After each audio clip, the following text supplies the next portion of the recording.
So I've been working on my stairs for quite some time and we're finally done, and I wanted to show you all how it all came out. These were the inspo pics of what I wanted the stairs to look like, just black treads with white risers. We first started off by removing this crusty carpet, and then we gave all of the walls a fresh coat of paint. Then we went ahead and patched all the holes, removed all the staples and all the nails, and this felt like it took like forever, but we finally got it all done.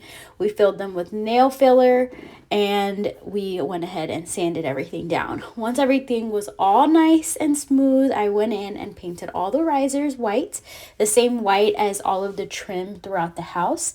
I also painted the railing and the spindles. Then I went ahead and primed all of the treads before painting it with black floor paint. This was specifically Porch floor paint, so it's really good quality. It's not going anywhere, and I made sure to use a foam roller to apply it just to make sure it came out with a smooth finish.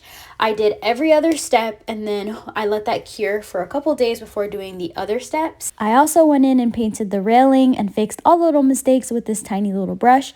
And after what felt like months of working on these stairs, I was finally done, and this is the outcome. I'm super impressed with how it came out, especially as me being an amateur DIYer. If you enjoy easy home DIYs, be sure to like and follow.